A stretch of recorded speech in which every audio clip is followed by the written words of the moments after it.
Hello everyone, I guess you're well today. Still waiting a few seconds for others to come, latecomers to join us.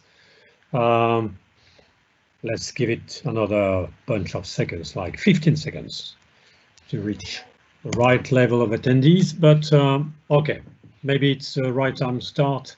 We have 30 minutes ahead of us. I would like first to thank you to join this new BVA Small Talk session.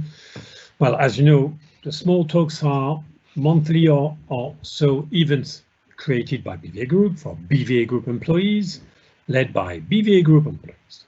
The goal, as you know, is to share know-how, expertise on a subject related to your business, to our business, or not, or in a different way. Well, the purpose is simple. We can progress, learn, even if we're not talking about something directly related to our business, and above all, because sharing time together, learning together, being together is important in those times. So first, thank you again for being there. Today, we have the honor of welcoming Adrien Liard. I pronounce it in a French way. One of our BVA Group's many talents. Adrien is a product director in France. With his team, he's responsible for the creation of digital offers for BVA clients, in particular the online platforms for digital reports. Those who work or have heard about PCX certainly already know Adrien. Today, Adrien is not going to talk about PCX, or maybe in sideways, but Adrien will be talking about something a bit different from his job, about a passion he has developed in parallel. Adrien is a fan of drawing and has always drawn, painted, sketched, and has developed a real passion for that. And he also realized that this skill could also be useful in the office. So at first sight, drawing and work are not two notions that go together, but they do. By using his taste of drawing in the office, Adrien realized the power of it offers of schematizing ideas, representing concepts, summarizing a meeting. In short, he realized that drawing could free up a lot of things. So Adrien has even decided to write a book about it to encourage people, to encourage you to dare to draw at work. Not only that, but dare to draw at work. Today, Adrien is going to explain how visual thinking can help you elaborate, collaborate, innovate, and learn at work, and what are the keys to getting into drawing at work and developing this superpower within you. So, Adrien, the floor is yours. Just remember one last thing, that you have a question tab where you can express yourself, and Adrien will be happy to answer the questions that you might have at the end of the session. Adrien, the floor is yours. Well, thank you very much, Edouard, for this wonderful introduction. I'm really happy to be with you today to share with you my adventures around drawing at work. And this will probably come as no surprise to those of you who work with me every day, but yes, indeed, I draw at work every day. And I'm sorry, I have a little problem on my PowerPoint. Okay, must be fixed now. So yeah, I draw at work every day. And this is not something I'm trying to hide, but this simple statement can sometimes provoke surprise or even doubtful reactions. There are those who think that it doesn't seem like a serious activity, that it must be a hobby that does not really belong in the workplace. And there are those who think that you must be an artist to draw at work. And obviously, I don't agree with neither of those. On the opposite, I'm convinced that drawing is very serious. As a matter of fact, I even think that it is a real superpower that has the potential to make you more efficient at what you do. And it's not just for the so-called creative professions. Anyone can do it. It's accessible to everyone. I really think so. So where this superpower comes from? Well, it comes from our brain's ability to process visual information. And in fact, most of the information we process is visual information, 90% of it, so the vast majority of it. And we process it very quickly. 13 milliseconds are enough for you to recognize an image. That's 30 times faster than the time you need to blink. So that's really, really fast. And this makes sense in the context of evolution, of course. Being able to quickly process a visual signal makes a huge difference when you have to decide whether or not the beast that is coming towards you is a danger or not. So yeah, we are really good at processing visual information, but we are not only consuming visual information, we are constantly producing mental images. We think visually and spatially. And this is this ability that allows us to read a map, to estimate distances and proportion, to recognize a friend's face in a crowd, or even to imagine ourselves living past or future events.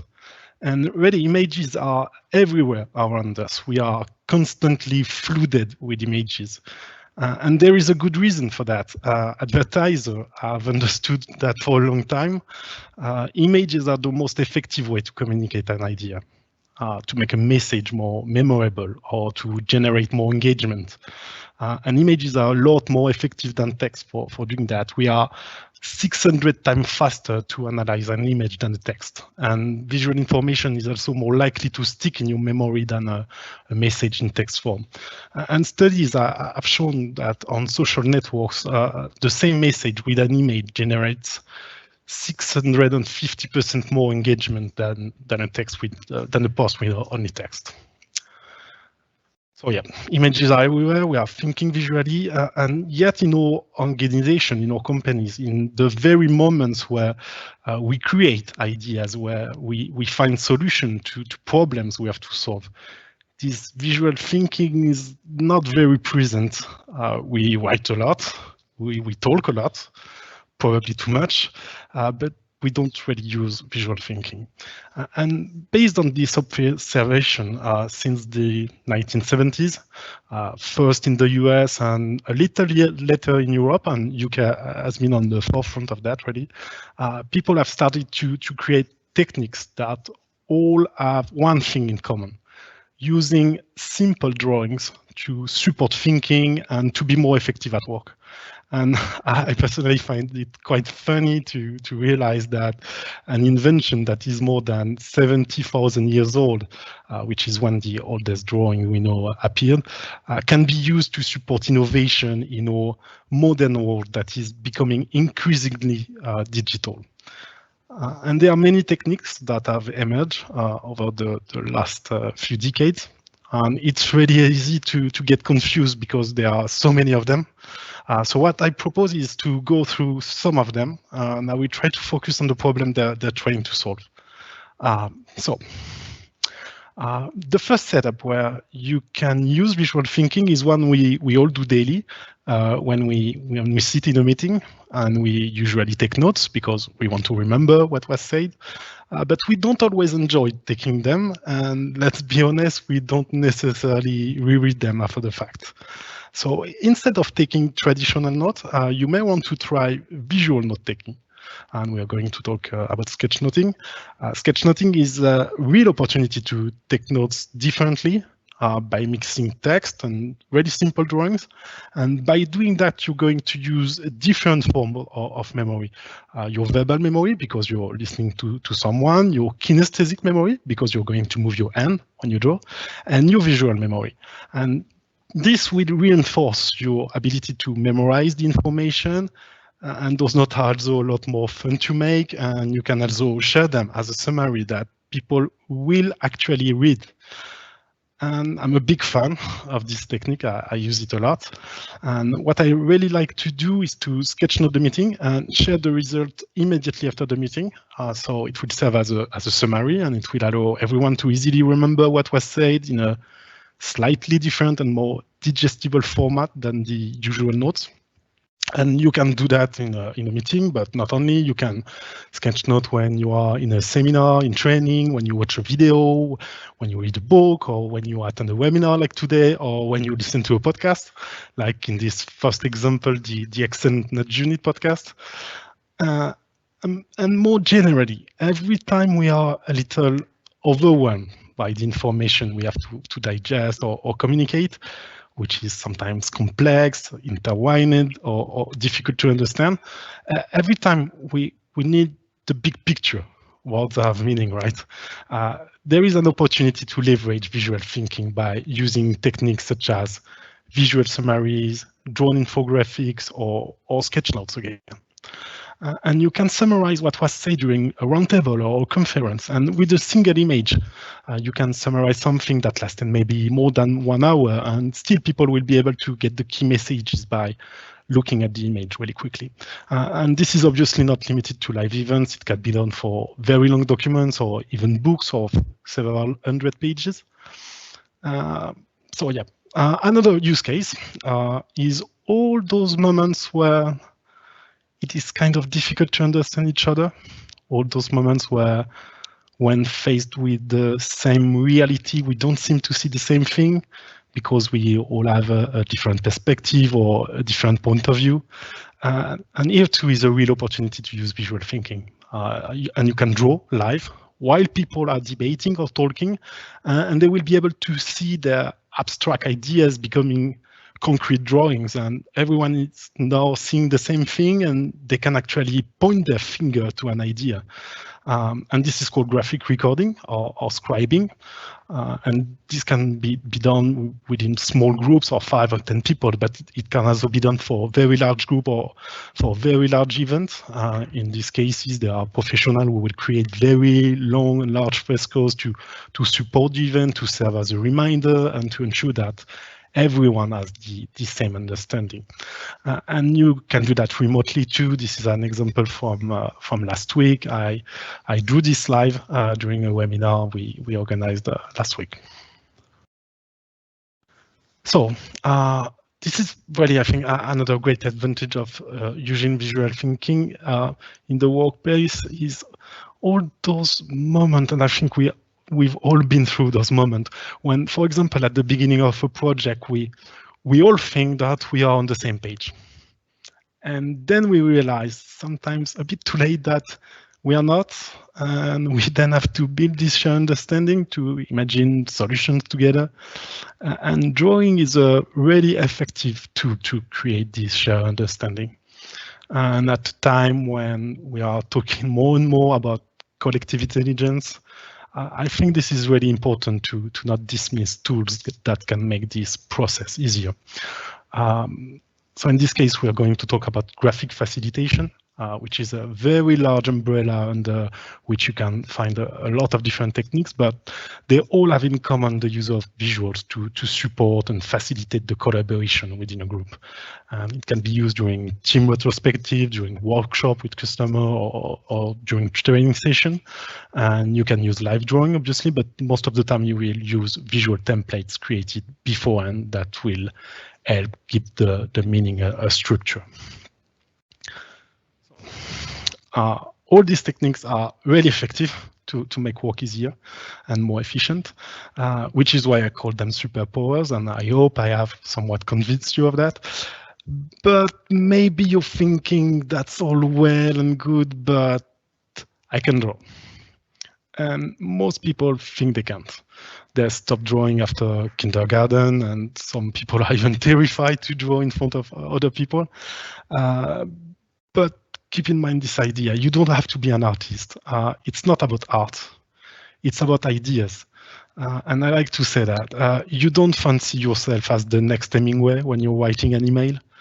So why would you need to be Michelangelo to join a meeting? I like to show these 2 examples to illustrate this. First, on the left, this is an excerpt from one of Charles Darwin's notebook. And we can see that he began by writing, I think, at the top of the page. And then right after that, he drew this kind of tree shape. And this is it. His whole theory of the evolution of the species, he summarized, his just a few lines. And on the right, another example from Graham Bell this time.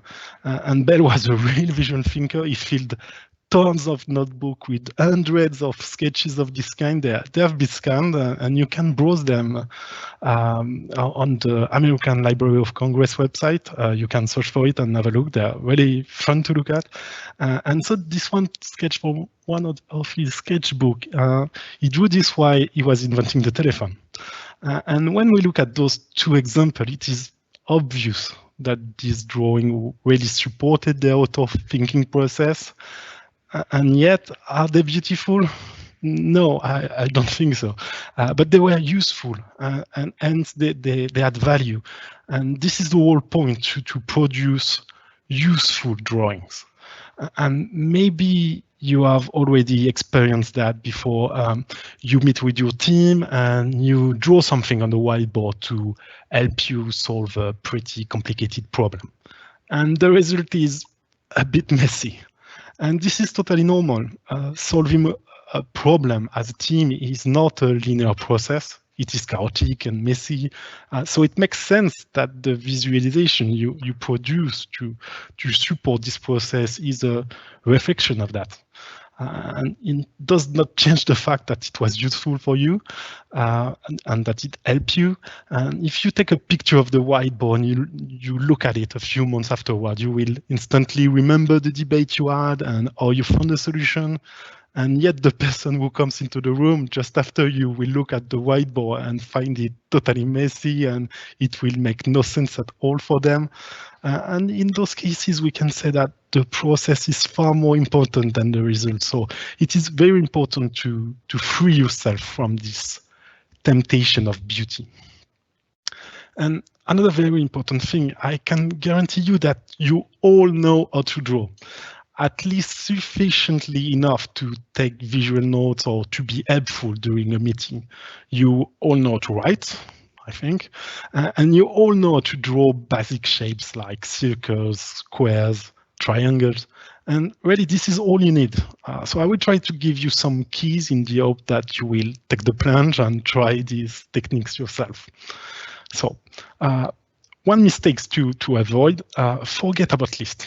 Get out of linear thinking and with a beginning and an end. Forget about the bullet points and the to-do list you're probably used to make when you are in front of a paperboard. Instead, try to embrace spatial thinking. And to do that, instead, try to position the idea in the space and group them together by affinity. And you can also use different size to convey a sense of hierarchy. And by doing that, you are already thinking visually and spatially, and you just use text. You didn't do anything. And keep in mind that words can be images too. You can use different styles of lettering to convey emotions, to give more energy, or even to add a touch of humor to your realization.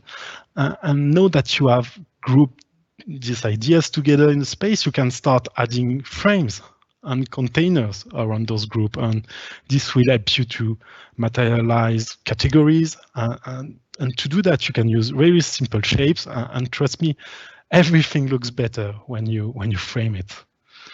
And you can also use colors to group ideas together.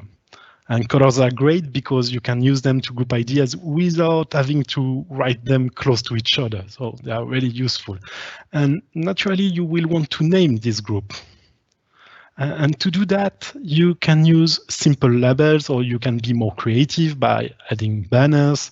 And by doing that, you are already accessing a more macro level of thinking. Naming groups or ideas is already a summary in a way. And those group of ideas are probably related to each other in some way. So to represent that, you can use lines, and they can take different form depending on the type of relationship you want to represent. And there may also be a notion of direction between them. And for that, you will use arrows. And again, they can take different form. And these basic elements are accessible to everyone, right? You don't need to know to draw to use them. And still, they are very powerful for visualizing your idea, for shaping them. obviously, very quickly, you will want to enrich those drawings. You will want to add icons, characters, visual metaphors, or visual anchors that will reinforce memorization and the impact of what you do. And even simple drawing have this ability to transmit emotion, to tell stories, and they are also really efficient to reinforce memorability. And this is the point where those of you who are convinced that they can draw will be tempted to give up, but do not worry. Everything can be drawn from simple shapes: squares, circles, triangle, and the combination of simple shapes that we are all capable of drawing allows us to draw absolutely anything. And with a little effort and time, it is relatively easy to build up a personal library adapted to your universe that will allow you to draw icons quickly and illustrate things in a simple way. And keep in mind that we are not trying to do realistic looking drawings. The goal is to make simple drawings that can be drawn in just a few seconds, not minutes. So maybe you still have doubts. So we'll try to prove you that you can do it by teaching you 3 ways to draw characters. So please grab the first pen and paper on your desk. Don't worry, no one is looking at you, so you can try. I will just leave you a few seconds to grab a pen. And here we go. So first, yes, you can do better than the stick man you drew when you were 4 years old. And you don't necessarily need to know to draw to do better than that. So I will show you a first technique. I call it the pawn character. And it's really easy because you only need to know to draw a circle and this oval shape close at the bottom. Really easy, anyone can do it.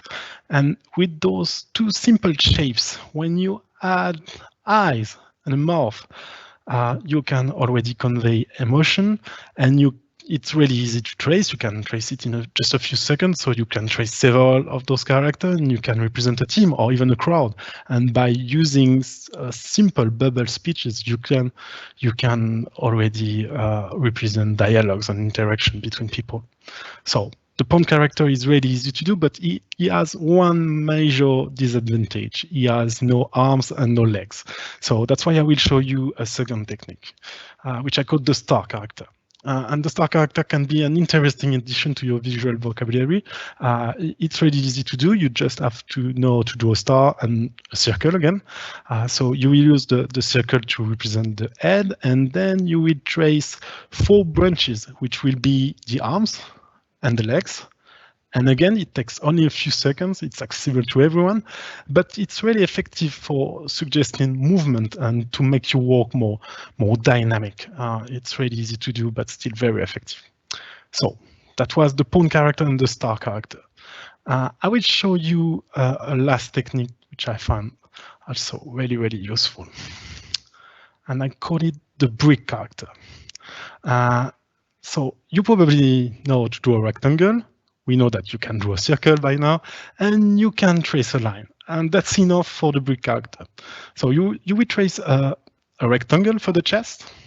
You will add a line at the top for the neck, and then you will draw a circle again for the head.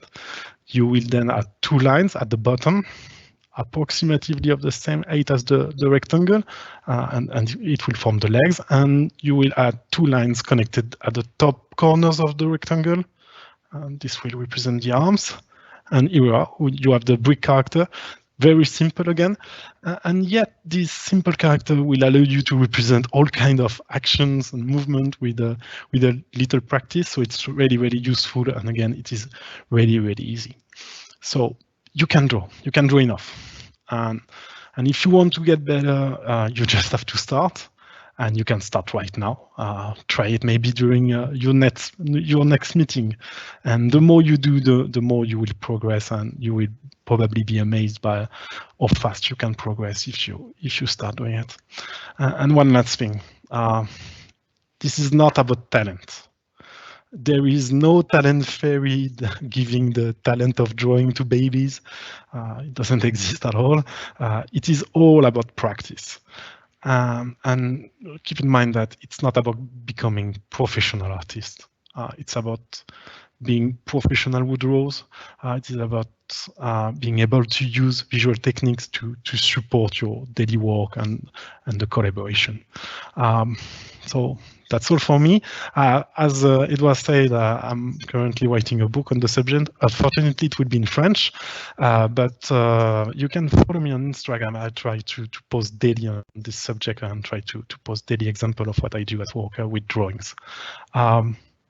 Thanks. Do we have any question, Hélène? Yes, we have a question from James Brand. Adrien, your skills are likely to be in high demand after this session. How can you future-proof a drawing to ensure you can present it in more than one language? And do you have the text in different layers so you can change it without having a to redraw the entire pieces? Okay, that's a good question. One that I had to solve for this talk because I gave this talk 2 weeks ago in French, and I made the mistake to write by hand some stuff on the slide, and I had to fix it. So you can use drawing, and you can use another software to write the text in the usual way, so you can translate it easily. There are also some fonts that can be used that mimics the handwriting that can be useful to do that too. Yeah, hope it answers James' question. Another one from James too. Adrien. Come on, James. Adrien, what tech do you use to produce those wonderful drawings and to share them in real time as you create them? Oh, okay. Okay. So if I mainly use this is an iPad Pro, and you have this wonderful Apple Pencil to use with it. Really useful. So this is the thing that I use most, but I also add this document camera, and I can put it on my desk, and I'm able to put my notebook on my desk, and I'm able to share on Teams or Zoom what I'm drawing. Really useful during meetings. I like to do that. Yeah, that's mainly my setup. Another one, also from James. So Adrien, how easy would it be to turn on one of your illustration into a video, or PowerPoint slide build animation, for example, so we could narrate them as they appear? Okay. This is something I tried before to do motion video with my drawings. It takes a bit more time. The most effective way I found is to actually draw each element on a separate layer in the app I'm using on Photoshop or Procreate. And so it allows me to make them appear on each slide and to be animated easily on PowerPoint. So that's an easy way to do it. But yeah, with more time, you can obviously animate them, but it takes a lot more time to do that. The last one from James. Adrien, can you be booked to live draw a presentation as I deliver it? Yes, we can do that, James. But yeah. But be sure to ask me a bit in advance, not 2 days before the presentation. But yeah, sure, it will be a pleasure to do that, especially with James, especially with you. Then we have another question from Matt Michaud. Many thanks, Adrien. We will all accept that sketch notes and other visual output it's more engaging, memorable, and ultimately shareable. When will the sketch note replace the PPT report?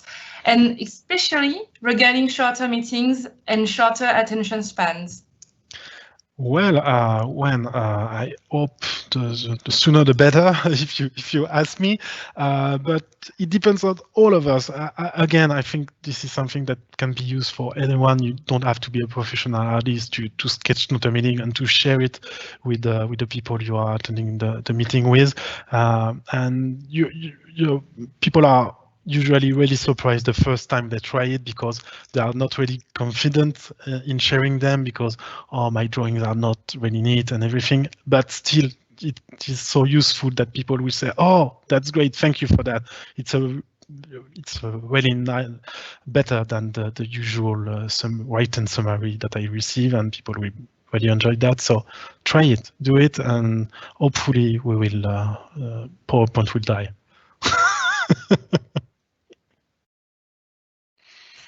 So it seems that we have no more questions. So thank you, Adrien. Thank you very much, Adrien. Thanks a lot. It was so inspiring, I guess. Thank you, James, for your questions. But nevertheless, I think James' question did reflect what some others might have thought. Even though that was so inspiring, Adrien, I have to tell you that your 10 seconds drawing would take me something like 10 minutes, probably. But nevertheless, you have some talents and you can't hide it. Thank you, everyone, for attending this small talk session, very inspiring one. Thanks again, Adrien, and have a good day ahead. Bye, everyone. Bye-bye. Bye, everyone.